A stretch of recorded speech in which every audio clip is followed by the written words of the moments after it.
거짓말에는 보통 악한 거짓말 또는 유머로서 농담조로 하는 거짓말, 그리고 예의상의 거짓말. 예를 들면 아내가 옷을 입고 나왔는데 예쁘냐고 물어봤을 때 예의상 예쁘다고 말할 때. 네. 남편들 대부분 그렇게 하지 않습니까? 저만 그러면 그죠? 예, 예. 그리고 불가피한 거짓말, 즉 하얀 거짓말이라고 불리기도 하죠. 그러니까 보통 이렇게 악한 거짓말, 유머러스 거짓말, 예의상 거짓말, 그리고 하얀 거짓말, 이렇게 우리가 보통 이렇게 거짓말을 합니다. 여러분들은 한 주 동안 살면서 어떤 거짓말을 하셨습니까? 여러분의 거짓말이 나와 이웃에게 어떤 영향력을 주었는지 혹시 한번 생각해 보신 적 있으십니까? 오늘 설교 제목은 거짓 증거하지 말라이지만 말씀 그대로 내 이웃에 대하여 거짓 증거하지 말라는 말씀입니다. 그러니 우리가 거짓말하는 것은 나의 이웃과 뗄래야 뗄 수 없는 관계 속에서 이루어지는 것입니다.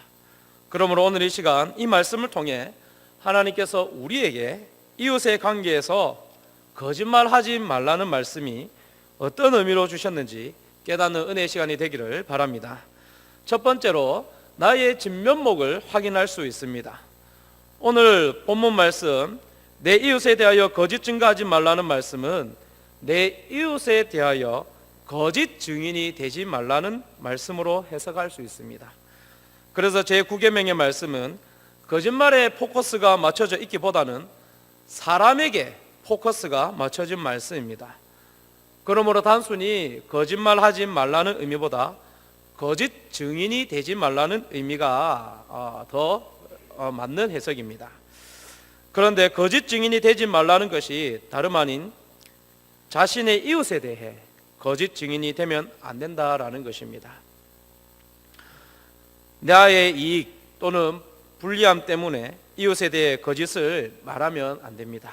그리고 이웃을 공경에 빠뜨리고 나는 빠져나갈 요량으로 거짓을 말해서는 안 됩니다.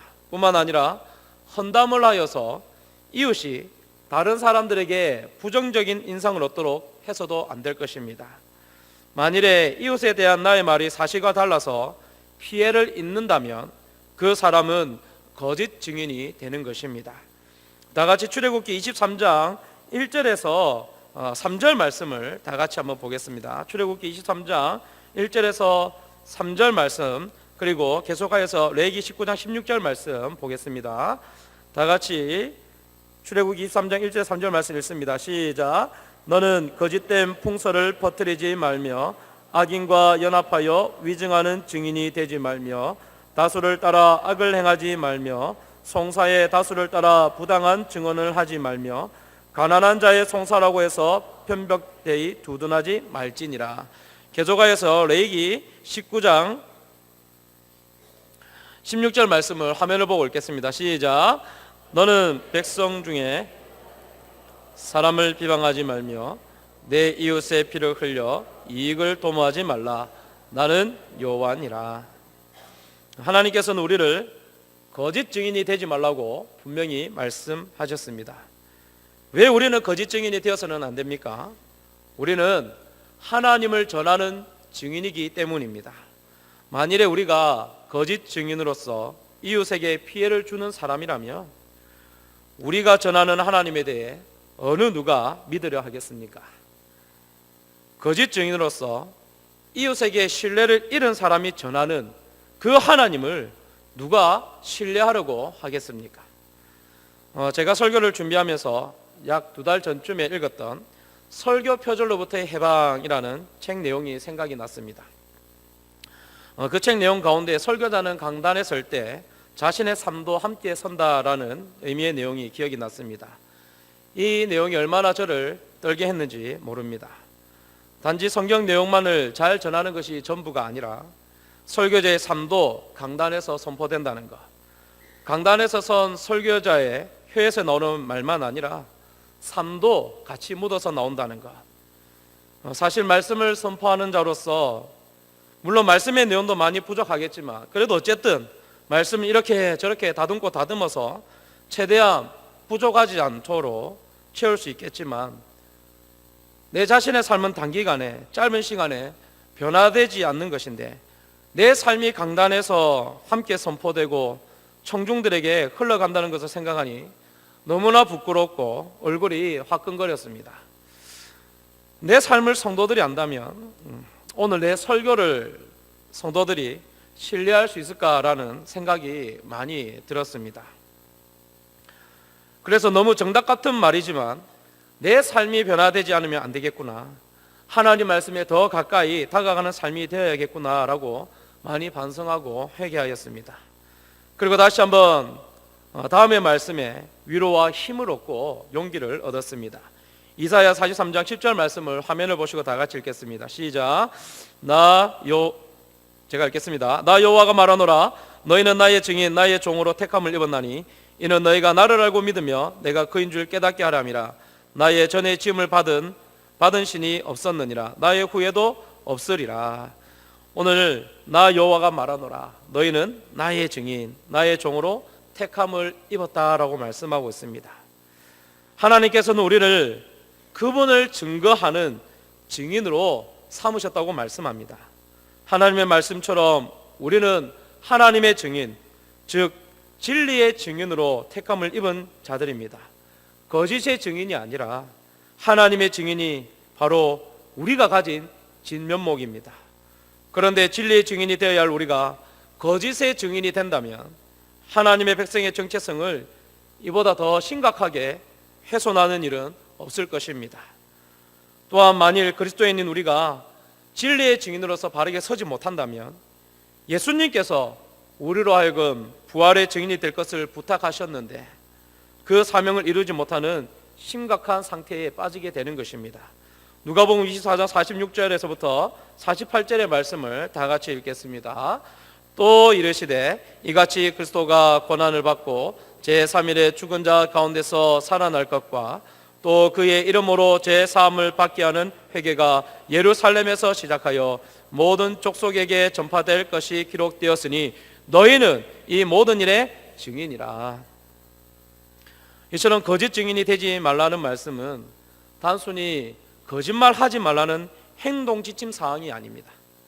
그보다 근원적으로 사람에게 포커스가 맞춰진 말씀입니다.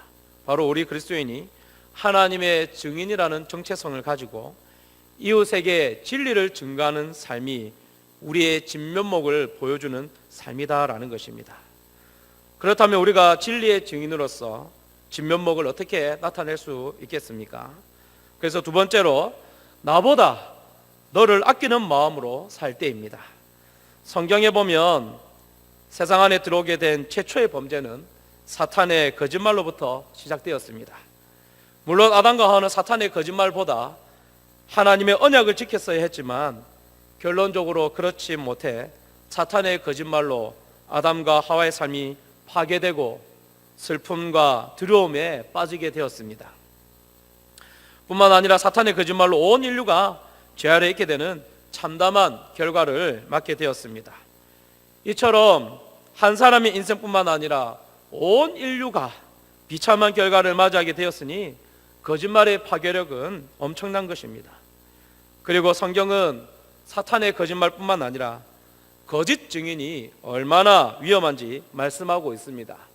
그 대표적인 예가 나봇의 포도원 사건입니다.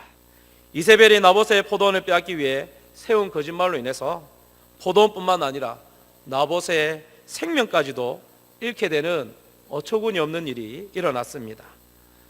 그리고 예수 그리스도께서 십자가에 못 박히신 것도 대제사장들과 공회가 예수를 죽이려는 거짓 증거 때문에 예수님이 십자가에 못 박히게 되었습니다. 이처럼 거짓 증언은 한 사람의 재물뿐만 아니라 그의 생명까지도 앗아갈 수 있기 때문에 오늘 말씀 제9계명은 너는 내 이웃에게 불리하게 거짓의 증인으로 대답하지 말라고 명령하신 것입니다. 하나님께서는 철저하게 제9계명의 말씀을 나의 이웃과 연관시키고 있습니다. 그러므로 우리는 가능한 한 거짓말을 하지 않기 위해 정말로 사투를 벌여야 합니다. 우리는 골로새서 3장 9절과 10절에서 말씀하는 것과 같이 거짓말을 하지 않는 진리의 백성이 되어야 될 줄로 믿습니다. 다 같이 골로새서 3장 9절과 10절의 말씀을 화면을 보고 읽겠습니다. 시작. 너희가 서로 거짓말을 하지 말라. 옛사람과 그 행위를 벗어버리고 새 사람을 입었으니 이는 자기를 창조하신 이의 형상을 따라 지식에까지 새롭게 하심을 입은 자니라. 하나님의 형상으로서 거짓 증인의 삶을 사는 것은 옳지 않습니다. 뿐만 아니라 이웃을 해치기 위해서 거짓을 행하는 것은 혀로 사람을 죽이는 일과 마찬가지입니다. 혀로 입은 상처는 칼로 베인 상처보다 더 깊고 독합니다. 그래서 야고보서 3장 8절에 혀는 능히 길들일 사람이 없나니 쉬지 아니하는 악이요 죽이는 독이 가득한 것이라 라고 말하면서 혀의 위험성에 대해서 경고하였습니다. 그리고 칼빈은 제900의 말씀이 이웃과 관련된 말씀으로서 다음과 같이 말했습니다. 제가 읽어드리겠습니다. 자기 이웃에 대하여 거짓 증거하는 사람은 누구나 그 이웃을 죽이는 것과 같습니다. 하나님께서 인간에게 혀와 말을 허락하신 이유, 즉 우리들이 서로 의사소통을 할 수 있게 허락하신 까닭이 무엇인지를 생각해 본다면 서로를 도우며 살도록 허락하셨습니다. 즉 칼빈은 하나님이 서로 사랑하며 살라고 인간에게 혀와 말을 허락했으며 이 목적에만 합당하게 말을 사용해야 한다는 것입니다. 그러므로 진리의 증인으로서 살아가는 것은 온전히 이웃을 생각하는 마음이 없이는 실천할 수 없는 모습입니다. 나의 혀와 말이 이웃을 해하는 도구가 아니라 이웃을 보호하고 위로하는 도구가 되어야 될 것입니다. 그래서 우리는 거짓말이지만 사실이냐 아니냐 하는 것도 중요합니다. 그러나 그보다 그 말의 의도가 더 중요할 때가 있습니다. 일명 하얀 거짓말이라고 부릅니다. 예를 들어 여리고를 정탐하러 라합의 경우와 같이 우리는 라합이 거짓말을 했다고 해서 그를 비난하는 사람은 없을 것입니다. 분명 라합은 거짓말을 했지만 라합이 거짓말을 한 이유는 정탐꾼의 생명이 위협을 받고 있었기 때문이었습니다. 또한 라합은 하나님의 나라가 가나안 땅으로 들어오는 것을 보았기 때문에 정탐꾼의 생명을 건져주는 그 생명을 거는 행동을 할 수 있었던 것입니다. 라합은 단순히 거짓말을 한 것이 아니라 이웃과 하나님과의 관계 안에서 충실되게 행동한 것입니다. 그렇기 때문에 라합의 행위는 진실된 행위라고 할 수 있습니다. 이것을 좀 더 쉽게 예를 들어 설명하자면 다윗의 예와 일치할 수 있습니다. 다윗이 골리앗을 문맷돌로 죽였을 때 모두가 살인자라고 비난하지 않았습니다. 오히려 골리앗을 죽임으로 인해서 하나님께 영광이 되었습니다. 그러나 밧세바를 범하기 위해 그의 남편 우리아를 전쟁의 최선봉에 내세워 그를 죽이게 했을 때 선지자는 그를 살인자라고 하였습니다. 직접 살인하지 않고 살인 교사를 한 것에 대해서 다윗을 향해 분명히 살인자다라고 말하고 있는 것입니다. 이처럼 사실과의 일치보다 그 거짓말을 한 의도를 더 중요하게 여길 때도 있는 것입니다. 그리고 그런 경우는 나의 이웃을 보호하기 위한 의도일 때만 가능하다라는 것입니다. 그렇다고 해서 번번이 하얀 거짓말을 정당화할 수 있는 것은 아닙니다. 왜냐하면 제9계명의 말씀에는 분명히 거짓 증인이 되지 말라고 말씀하고 있기 때문입니다. 그러므로 마지막으로 우리는 진실된 증인으로 살아야 합니다. 이웃을 사랑하되 진리를 외면해서는 안 됩니다. 물론 사랑은 사도 바울이 고린도전서 13장 4절에서 말하면서 오래 참는 것이다 라고 말하였습니다. 그러나 곧이어 6절에서는 불의를 기뻐하지 아니하며 진리와 함께 기뻐하라고 분명히 말하고 있습니다. 즉 사랑한다는 이유로 진리를 이야기하지 않고 위로와 격려의 말만 해서는 안 되는 것입니다.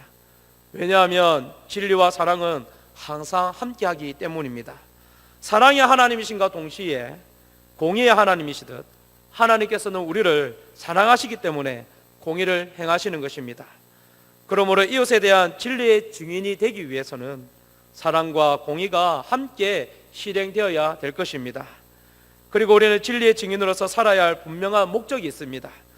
예수님께서 진리 되시기 때문입니다. 예수님께서 진리를 위해 십자가에 죽으셨습니다.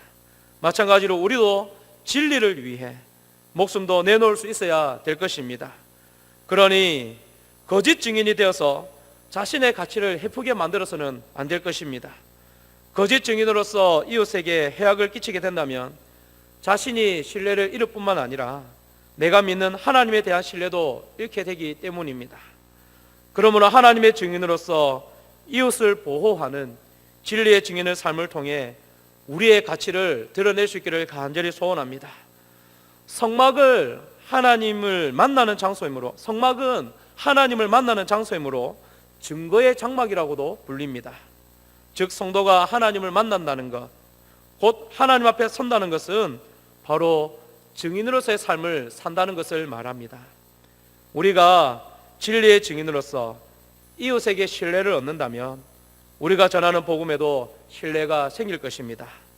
사랑하는 성도 여러분, 우리가 말하는 말 한마디 한마디는 그냥 듣고 흘려보낼 수 있는 말이 아닙니다. 우리의 말 한마디가 증인으로서 효력 있는 말임을 기억해야 되겠습니다. 농담조로도 쉽게 거짓말을 해서는 안 될 것입니다. 그러므로 앞으로도 말 한마디에 힘이 실리는 말을 할 수 있는 성도가 될 수 있도록 노력해야 되겠습니다.